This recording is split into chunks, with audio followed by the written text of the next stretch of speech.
Magandang gabi. Nakapag-check ka na ba ng notifications mo? Sa mundong ito, lahat tayo ay uhaw sa atensyon. Gusto nating mapansin, gusto nating mag-viral. Pero mag-ingat ka sa mga app na dina-download mo sa madidilim na sulok ng internet. Dahil may mga live stream na hindi mo pwedeng i-exit at may mga viewers na hindi puso ang ibinibigay, kundi hatol. Ako, si Mang Hector. Huwag mong ibababa ang cellphone mo habang nakikinig dahil baka ang susunod na notification na matanggap mo ay ang countdown ng huling hininga mo. Pakinggan mo ang kwento ng Huling Live. Si Jojo ay isang struggling content creator. Kahit anong gawin niyang challenge o prank, hindi tumataas ang kanyang followers. Desperado na siya hanggang sa isang gabi, may nag-email sa kanya ng isang link para sa isang app na tinatawag na Huling Live. Ang sabi sa email, garantisadong viral, pero ang viewership ay may kapalit. Dahil sa kuryosidad, dinownload ito ni Jojo.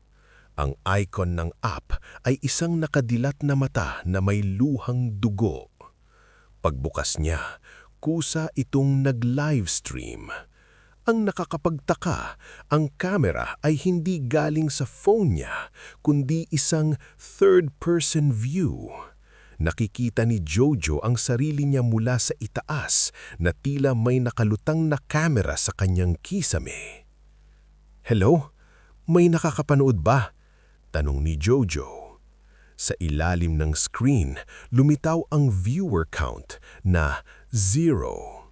Pero biglang nagkaroon ng comment mula sa isang user na ang pangalan ay @angsusunod. Lumingon ka sa likod mo, Jojo. Huwag sa kwarto, kundi sa screen. Tumingin si Jojo sa screen. Sa likod ng kanyang digital na anyo, may pinto na dahan-dahang bumubukas. Pero nang lumingon siya sa totoong buhay, ang pader sa likuran niya ay selyado at walang pinto. Kinabahan si Jojo, pero laking gulat niya nang biglang tumalon ang viewer count sa 5,000. Ang daming nagko-comment, "Go Jojo, buksan mo ang pinto. Ang galing ng special effects." "Hindi ito prank, wala talagang pinto dito," sigaw ni Jojo. Isang bagong comment ang lumitaw mula sa @angsusunod. "Ang pinto ay nasa loob ng iyong alaala. 13 ng Hunyo 2018, naaalala mo ba?" Namlamig si Jojo. Iyon ang petsa kung kailan iniwan niya ang kanyang kaibigan sa loob ng isang nasusunog na gusali para iligtas ang sarili niya. Biglang bumukas ang pinto sa screen. Isang sunog na kamay ang lumabas at humawak sa balikat ng digital na Jojo. Naramdaman ni Jojo ang hapdi sa totoong balikat niya. Nang tignan niya ang kanyang damit, may bakas ito ng uling at sunog na balat. Ang viewer count ay nasa 50,000 na. Ang mga comments ay bumibilis. "Patayin na yan! Justice for the abandoned! Live forever in the flame!" "Ayoko na! I-exit ko na to!" hiyaw ni Jojo. Pero ang end stream button ay nawala. Hanghalip, ang button ay naging Accept Destiny. Sa screen, nakita ni Jojo ang sunog na anyo ng kanyang kaibigan na dahan-dahang lumanabas mula sa phone. Ang kalahating ng katawan nito ay nasa screen, ang kalahati ay nasa kwarto na ni Jojo. Ang amoy ng sunog na laman ay pumuno sa paligid.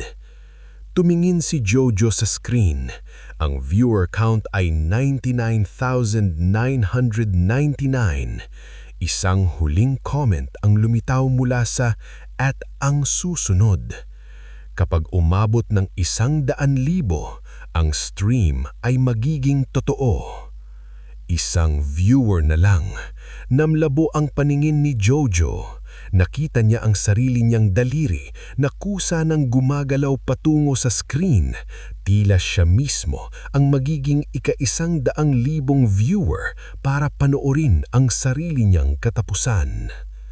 Nang dumampi ang daliri niya sa screen, ang ilaw sa kanyang kwarto ay namatay. Ang tanging natira ay ang asul na liwanag ng phone at ang tunog ng isang taong humihingi ng tawad sa gitna ng apoy.